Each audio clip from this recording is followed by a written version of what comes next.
just by way of introduction, Rabbi Dr. Moshe Tendler is the Rav of Community Synagogue in Monsey, Rosh Yeshiva at Reeds, and a professor of Jewish medical ethics and biology at Yeshiva University.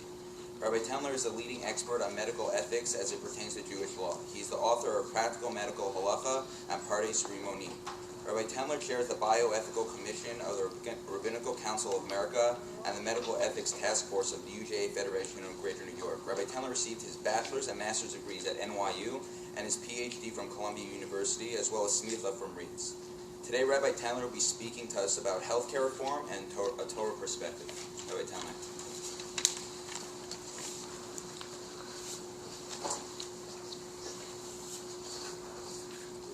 I got to correct that bio. I corrected it 3 or 4 times this year already. Let me begin with a comment on this week's Torah reading.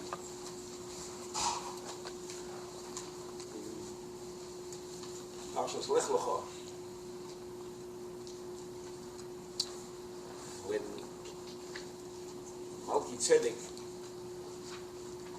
the king of Jerusalem, meets Abraham after a successful rescue of his nephew Lot.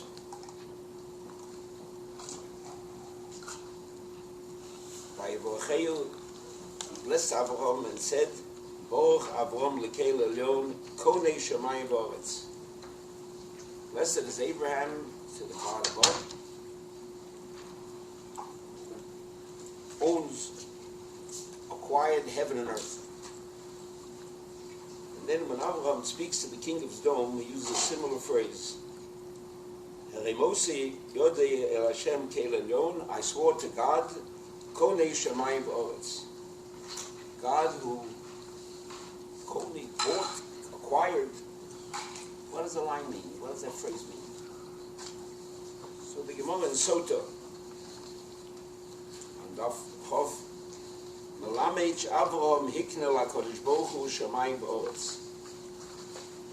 Avraham sold, like Morgan Stanley, sells all kinds of stuff. Something is good and something not so good. Avraham sold to God the earth. What could that possibly mean?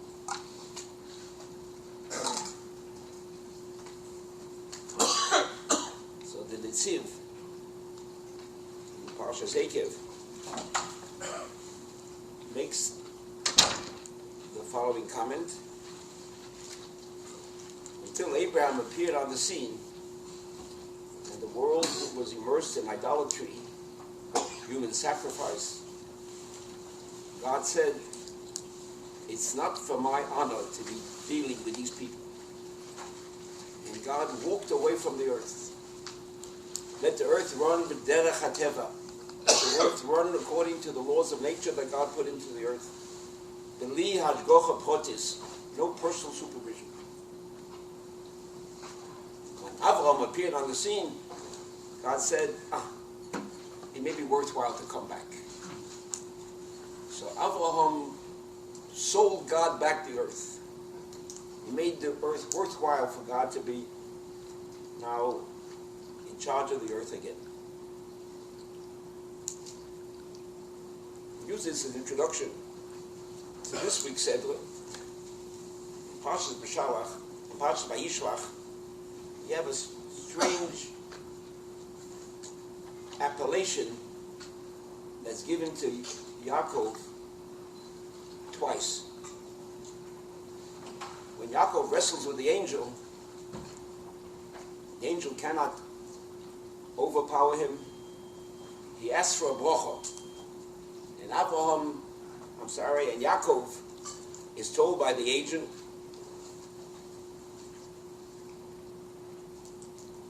Vayomer lo Yaakov yomer od shimcha. The angel says to Yaakov, your name will not be Yaakov anymore. Ki im Yisrael. Your name is now Yisrael. Ki sorisu em elokim anoshim v'tuchal, for you able to combat with man and with angels.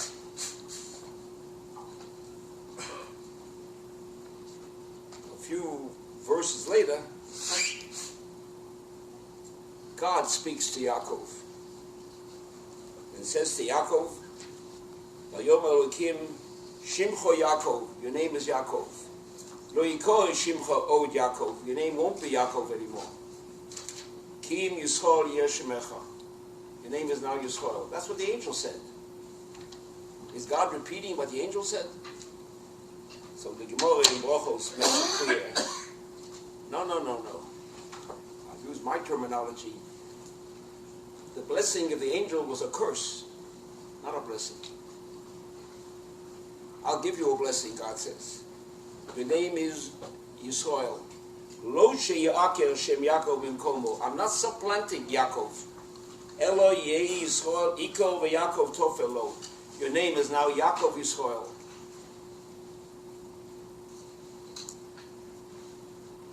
What's the message? Yaakov represents the Jewish nation in conflict with the secular world. It's Yaakov battling Esav. The Malach said, I'll give you a bracha. Leave the world to Esav. You talk to God. Your name is Yisrael. And God came and said, that's a curse. I don't want to leave the world to Esav. Your name is Yaakov Yisrael. Lo she'yoker Yaakov. I want you to come back to Esav in this world. But in addition, you have to learn how to talk to God. That's why I chose the topic to address you today. The boast of our Torah is that it's a Torah for this world, not for God. God doesn't need my Torah. The world needs my Torah. And Yaakov has to know how to talk to Morgan Stanley, and even to Obama, I hope not for too long.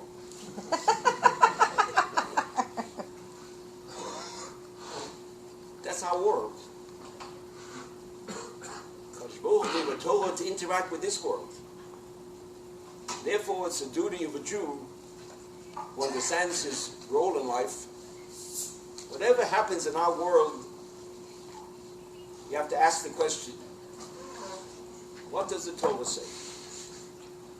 Otherwise, you leave the world to Esav. It applies to the business world, legal profession, medical profession, etc.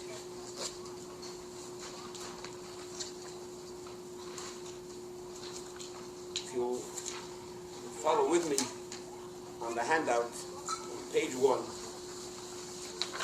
talk about health care. Well, what does the Torah say about health care?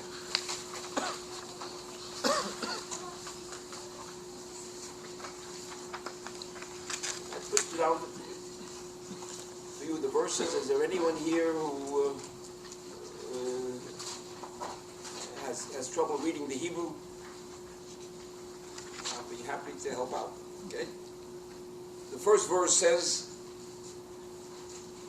I'll leave you with my interpretation right away. By the way, I have a side idea of what our time schedule is. I think we're going to go till like 1:30, 1:45 because they're on good side. So if you can go till 1:30 Okay, and till 3:45.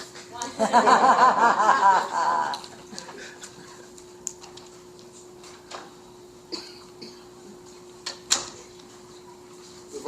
The first verse says,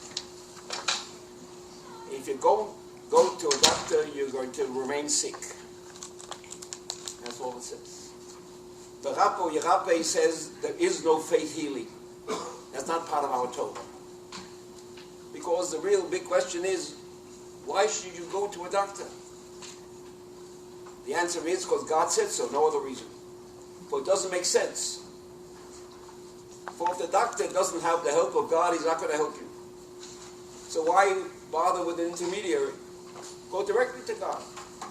So you have the Christian scientists who make that as a matter of their faith, their religion.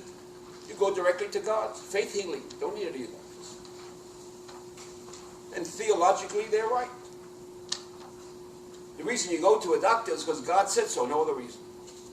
God said, meaning, if you go to a doctor And then you pray to God that God will help you. You don't go to a doctor, he won't help you. But God wants the world to run by natural law. Otherwise, the world will grind to a halt with everybody looking to the heavens to take care of everything. We are nature-bound individuals. Hence, the first mitzvah is healing is your responsibility. But if you or the doctor don't say Tehillim, he's not going to work either. Next one. Strange verse from which we learn that you should not go skydiving.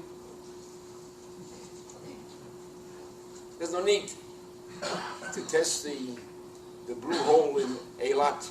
See how far down you can go, because it's not so hard to go all the way down.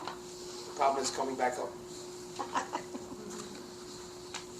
Therefore, it's forbidden to expose yourself to unnecessary danger. Why? I'm a tzaddik, I do everything right, God will protect me. It's an extenuation of the first verse. No, you don't test nature.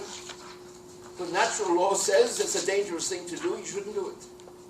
As a mitzvah, v'nishmata mod nafsho seichen. So many of the commentaries have pointed out that verse doesn't apply to your health. That applies ki lo risem kol tmuna b'yom dibar Hashem. It's a verse against idolatry, against imagery of God. Why do you tie that into the medical profession? The Rambam explains it in my language. God needs an army of healthy people to do his mitzvahs. If you want to go AWOL, you shoot yourself in the foot. Don't shoot yourself in the foot, because God needs you. God needs soldiers to control this world. Otherwise, the idiots will inherit the earth.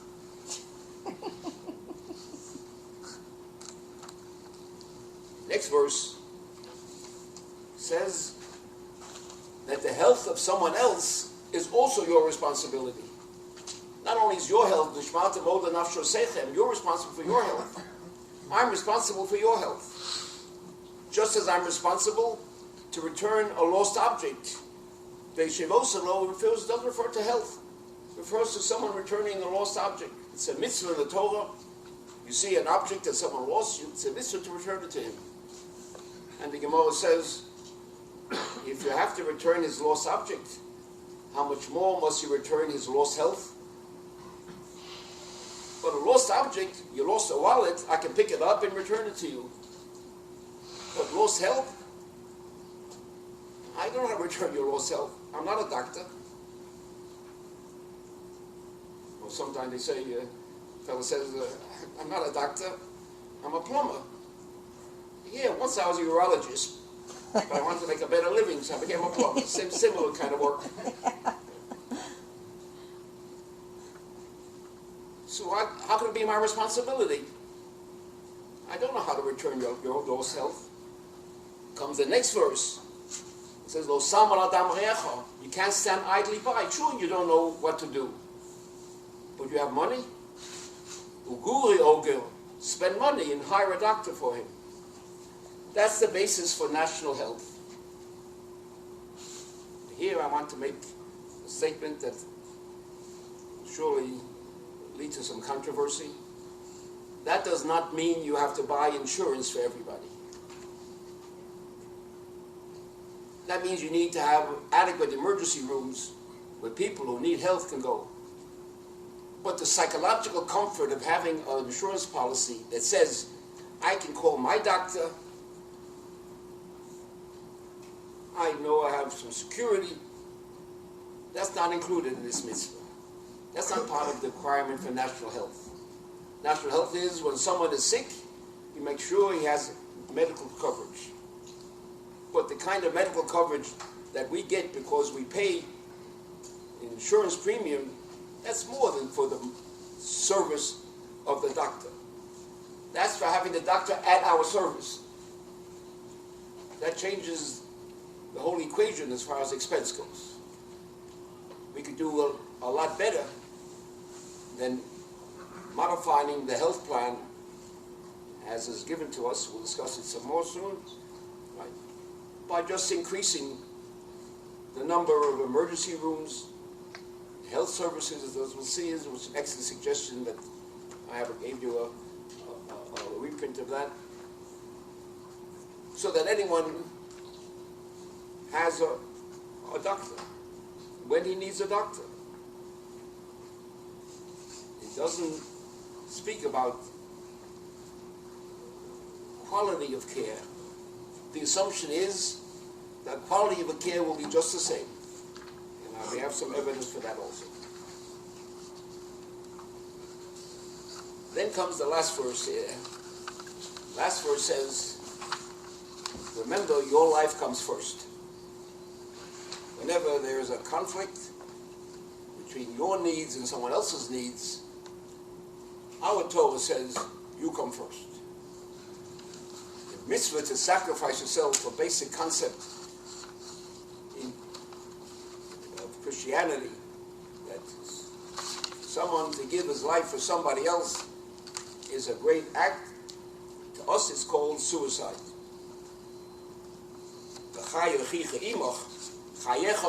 Your life comes first. The next page, page number 2, Gemara discusses that aspect, which is critical in our understanding of what a country needs for its health care.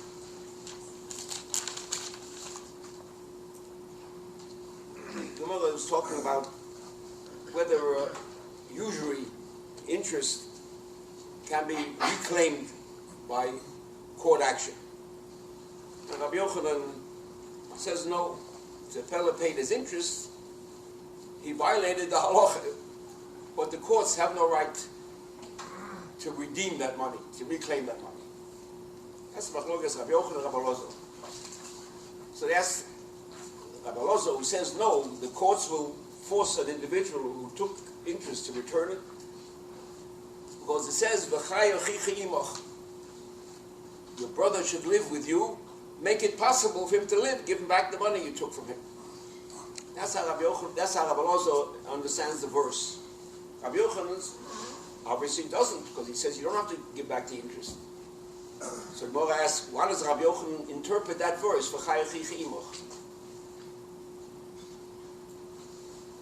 And tells a story. 2 people walking in the desert, they're out of water, one of them has a canteen, right? If they both drink, they will both die. If this person saves the water for himself, they'll be able to get to the next oasis. What should he do? Right?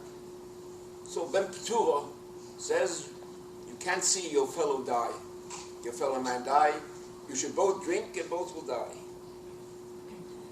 Rabbi Yochanan says, nah, that's the verse. Your life comes first. You should drink. He can't. Don't share with him. He'll die. He'll die. So the Nitziv asks the question. Ben Peturo gave this ruling that 2 people should drink and both should die. It's irrational. Cannot be. What benefit is it to God or to society that both should die? Therefore, he says the situation is a little modified. That there's a possibility that both will live because there are search parties for them, or because it's quite possible that there's an oasis they didn't know about, but there's a fighting chance that both should live. Then the question is, should I enter into that doubtful situation, suffix, maybe I'll die if I share the water with him, but maybe you'll both live if you share the water. There Ben Petura says that suffix, ein motzi midei vadai, he will surely die if you don't give him water. And you may die, you must take the risk to save his life. And the Talmud concludes, not so. Even suffix, not. If there's a critical danger to yourself, you should not put yourself in danger, even if it means saving someone else's life. That, by the way, is a well-known controversy between the Talmud Yerushalmi and the Talmud Bavli. Yerushalmi rules like Ben Petura that you should enter a doubtful situation. You realize the significance in our daily lives. I mean, should you be a kidney donor? Should you be a half-liver donor? Where we're talking about risk to an individual to save someone's life. That's where these issues become relevant. Each one has its own fine points to be analyzed. That's the daily fare of a rabbi who teaches biology and Talmud at Yeshiva.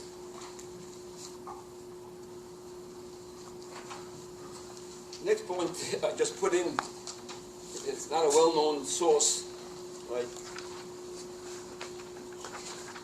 But a very authoritative source that says that if the fellow walking in the desert there is aware of the halacha and he's asked you to share your water with him, and the answer is, you know, if we could only speed up our walking, or if we start digging, sure there's water underneath. So the fellow says, okay, you have a mitzvah, I'll watch you do it. If he doesn't want to work hard to save his own life, you're not responsible to offer him any help. Very important statement. People who don't want to work and want Obamacare to take over, it's a basis for an argument to insist, as I think during the Bush era there was some effort, I don't know how successful, that government support is given to people who show that they've made every effort to find a job and to work, etc., etc. Otherwise, you're dealing with what is a serious halachic issue. What if the fellow is psychologically disturbed, etc.? Where do you draw the line? If you know he's not well psychologically, he doesn't want to work, you have to help him. At what point do you become so psychologically disturbed? I mean, I know people who are psychologically disturbed at the thought of working. They were taught that work is a four-letter word, not for you.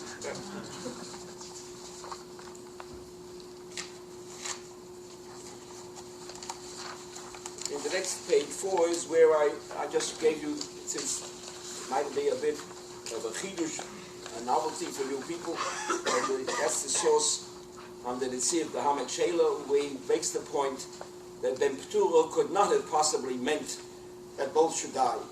It's only because there was a possibility that both could live that Ben Petura felt it's fair to make that request. Then we have a wonderful source. Now here, let me repeat again. What I'm talking to you is Yaakov Yisrael. I'm talking to you, whatever goes on in our world, you have a duty as a Ben Torah, as a true Jew, to say, what does God say about this? What does the Torah say about it? Here we have a very, when analyzed properly, a very critical issue, which I like to refer to as the issue of the time scale.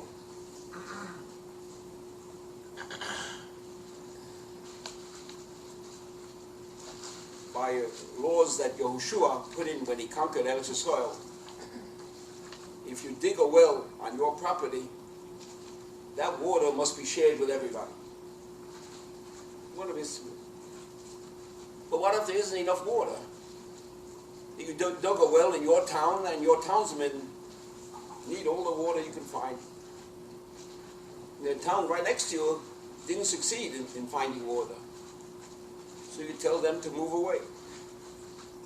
You don't share your water, same as the two people walk in the desert. I don't have any water for you. Well, I have water for you for drinking, but I like to take a long shower every morning. If I shower, then I won't have enough water to give you for drinking. And the Talmud concludes, then you shower and don't give them the water. I don't have enough water for my animals. If I give you water, then don't give them water. Feed your animals. I don't have any water for laundry. You do your laundry. What's that logic? again, see the brilliance of our Torah. There were two time scales. If the fellow walk in the desert, has a lot of water, he says, I won't give you any water because I won't have any water for showering in the morning. And obviously, he's an evil man. He must give his friend water to drink. But then there's another time scale. That's called the time scale is immediate. Then there's a societal time scale. I'm talking about a society. What if you have a society where nobody showers and nobody does laundry? The Talmud says, the Lord calls it shichti v'chivi. It'll be impossible, scratching yourself, impossible to survive. Nowadays we use a little different terminology. Epidemics will result. You'll get cholera, you'll get typhus, etc., etc. When will you get that? In 6 months? In 9 months? But the time scale for society is eternity, not the immediate. When dealing with individuals, the time scale is what do you need now? Therefore, b'nei ha'ir, when dealing with a society, you look at the long view. I have to have my society survive. Then my rules change. That applies much to what we're talking about now. Yeah. Even the issue of the constitutionality of the Obamacare. I've seen, and so I'm sure most of you most likely read the same sources that I read when it comes to the outside world, my outside world. They're questioning the Obamacare on the constitutional grounds. What right does the government have to tell you that you must spend money for health care? I don't want to. And the answer, which I believe will be, I haven't seen that, but if I were sitting in court, I would answer the way the Talmud answered. Dealing with you alone, indeed, there's no reason why Congress has the right, no constitutional right to tell you how to spend your money. But if I'm dealing with the health of the world, the health of the community, and the only way I can have the health of the community is if each individual buys health insurance. Otherwise, there's no way to work it out. Then that's part of interstate commerce already. Then Congress has a right to be involved. The time scale changes. Unit changes from individual to societal. Then the constitutionality becomes, I think, in favor of that order to buy health insurance.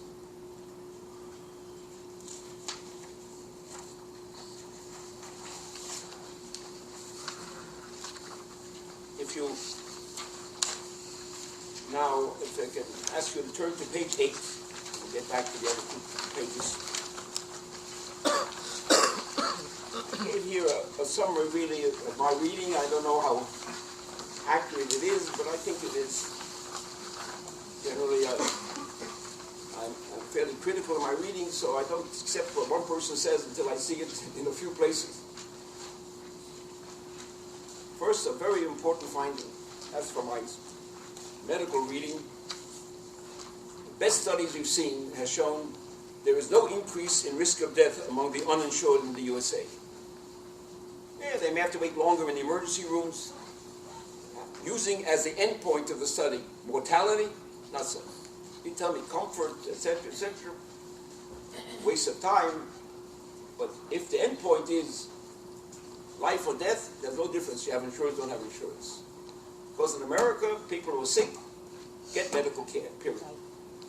All we do to make it easier, as we'll see, let's set up some more clinics so people don't have to wait 2 hours before they're seen. Let's set up better rules for triage, how you pick the ones who need the help right away. Second point there, that's again more your business than mine, that all the studies show the only way he can make the budget is by taking money from Medicare. Next,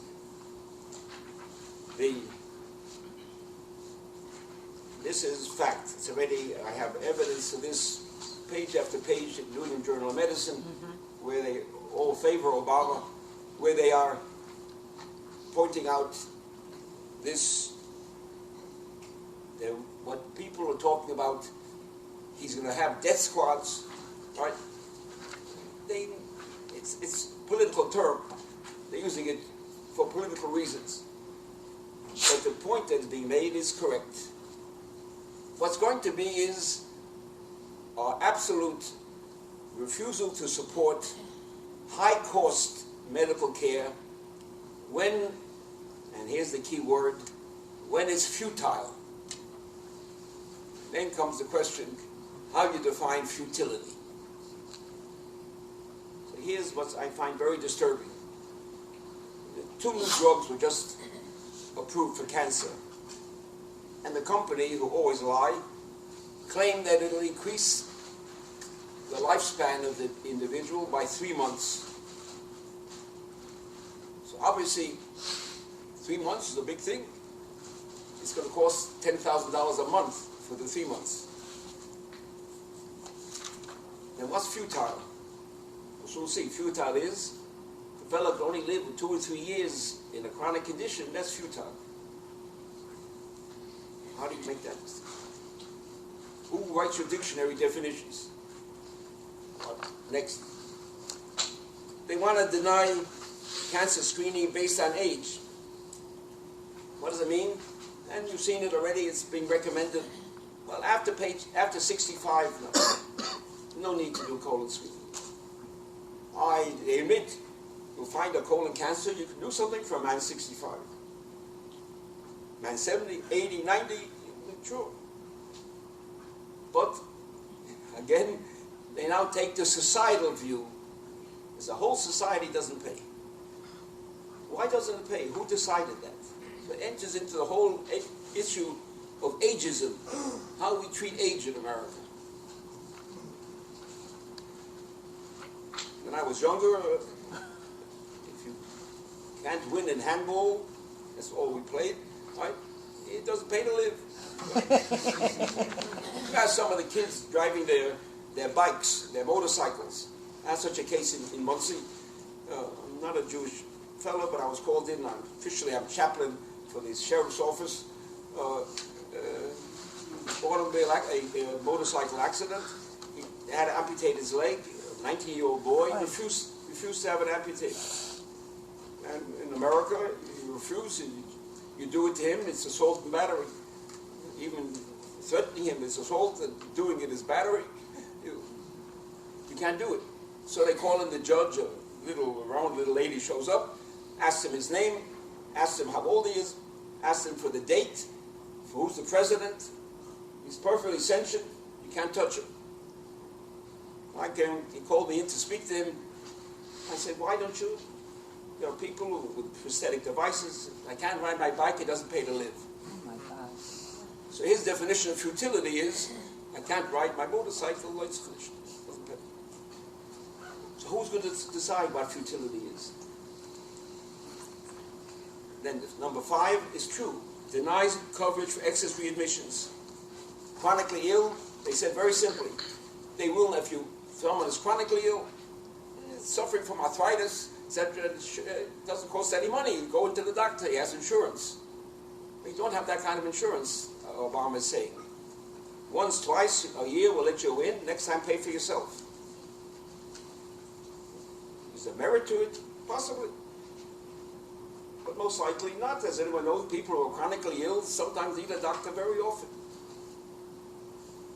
Then comes the big problem. Yeah. And here we go back to the pages I skipped. Comparative effective research, CER. Comparative effective research. Cost of treatment versus years of life saved. They now have a formula. The formula is, how much money are you willing to spend to give someone 1 year of life? There's a maximum that will be spent for that period. That's in the law, comparative, they give it a fancy name, comparative effective research. For the first time, they're putting a value on time of living.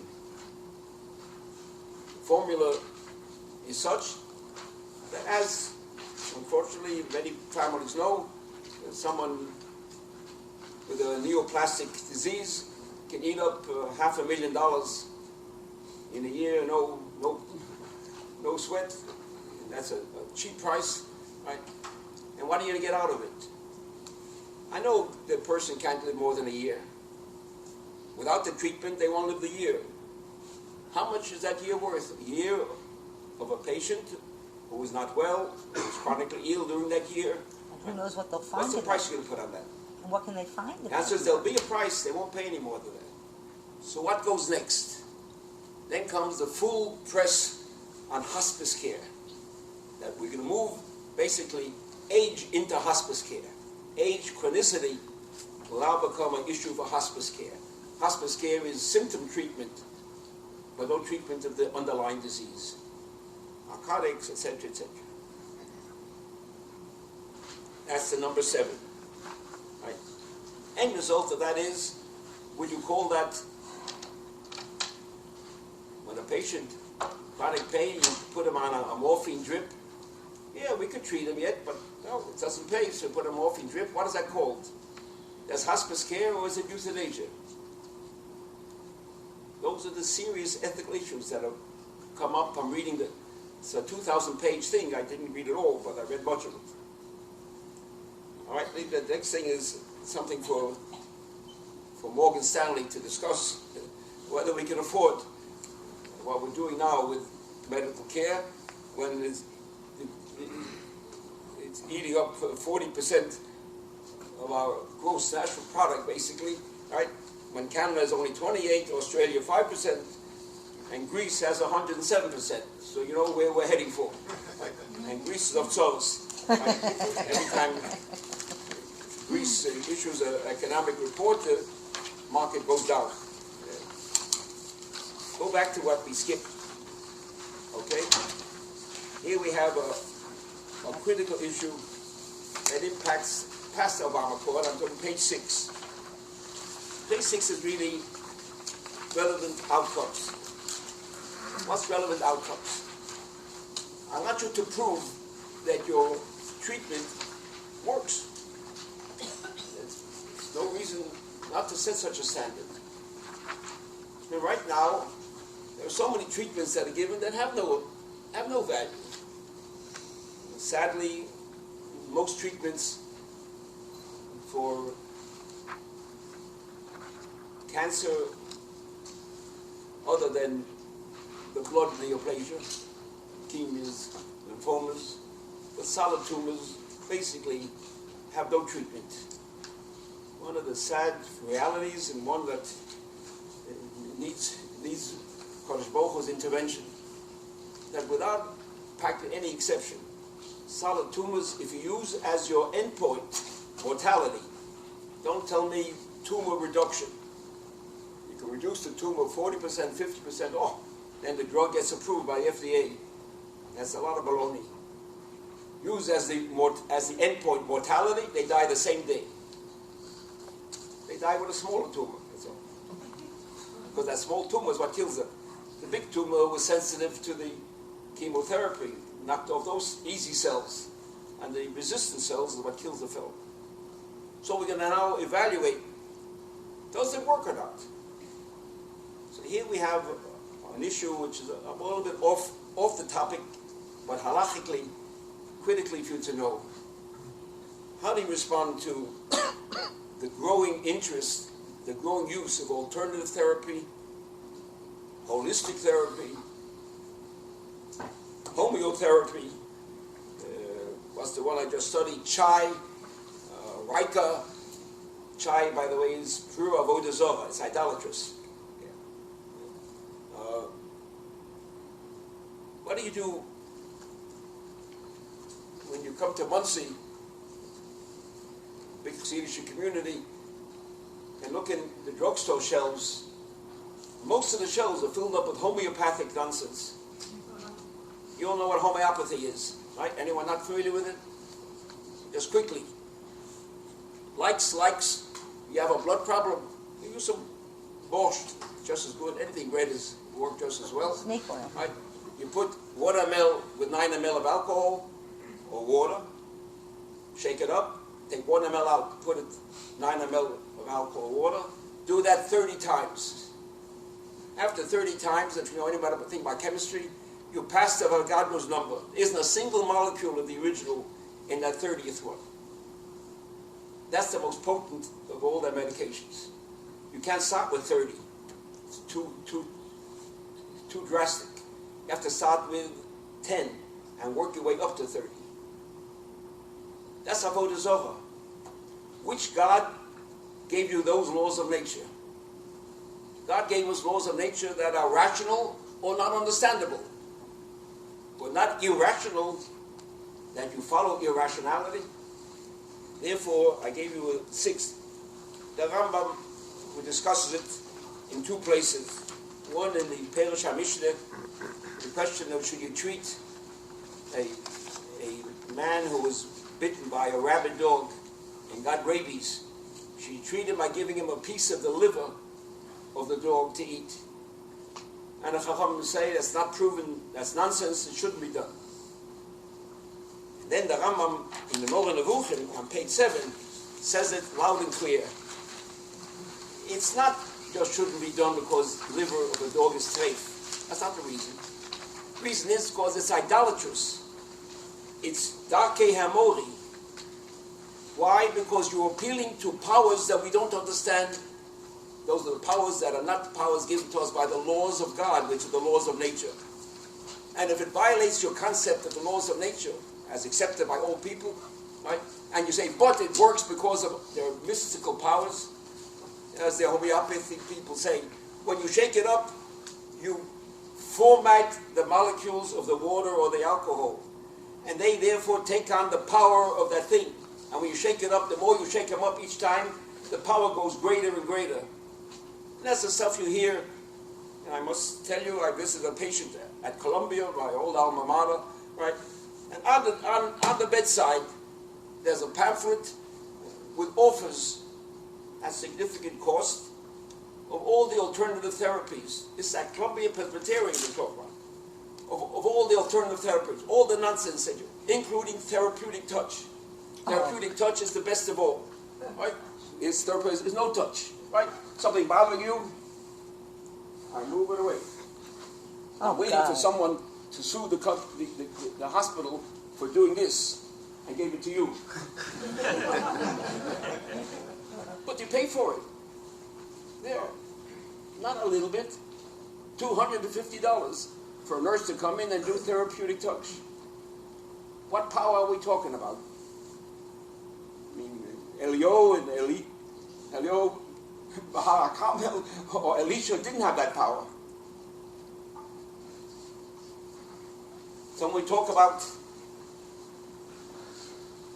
effective medicine, then they would have to come out finally, which the FDA has been pleading, come out with a statement, in America we don't sell homeopathic nonsense. We'll see whether the government will be willing to pay for those homeopathic drugs. They are already. And I bet you they will. Because, as you know, these people who push alternative medicine also have political power.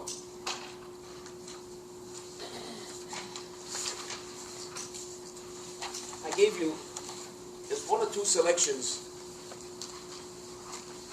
from the best. This is New England Journal of Medicine, most likely our most prestigious medical journal. Dialysis in frail elders, page 9. And the next page, 10, dying from dementia. Let me just read you one or two lines. How does this strike you? On the second paragraph on page 9, although dialysis can prolong life, the benefit to individual patients varies widely. What the heck does that mean? You tell me it can prolong life. Finished. That helps everybody. There are no patients who prolonging life is bad. Right? Randomized trials, right, are lacking to evaluate the benefits of dialysis in the elderly. Why? What's the problem? I can evaluate it. If dialysis makes them live longer, that is good. If not, not. The answer is the elderly are not entitled to dialysis. I lectured in London a few years ago. They took me to Guy's Hospital, and on the bulletin board as you come in, there are notices on the doctor's bulletin board, a reminder, no dialysis after 65. Really? The government has a health program. After 65, we don't. You want to buy it? You can buy it yourself. We don't pay for after 65. Who told them 65? 65 what? For 25 drug addicts, he's entitled to dialysis. 65, head of a department who's working on important contributions to society, he's not entitled to live anymore. Why? He has 20 years to live, 30 years to live. Why not? Yeah, you want it, you can live. I don't prevent you from living. Don't expect the government to help you, though. Who made that decision? It's going to be in the Obamacare, the reduction of interest in prolonging the life of the elderly. And the next one is similarly, dying from dementia. I just gave you those two. There are many, many more that you can pick up yourself by asking Rabbi Google to help out.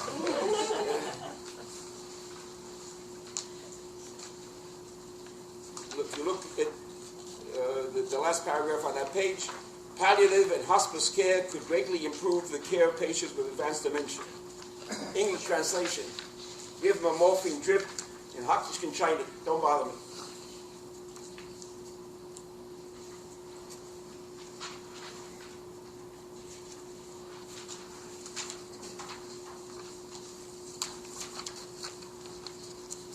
I then gave you, for your interest, the last two pages, page 13 and 14, and 14, 15, there, which is an intelligent summation of the problem facing our country in providing proper health care for everybody. But that's stuff you can read as well as I can, and just call your attention to the fact that we could do a lot better. That little blurb on page 13 on Cleveland Rocks, their Cleveland Clinic, most likely number 2 medical center of the world, in their competence, etc. They managed to run at half the cost of anybody else. Why? All the doctors are on salary. If they're on salary, nobody's ordering like we do now. Every doctor is afraid of the lawyer. The lawyer is afraid of nobody, not even of God. Therefore,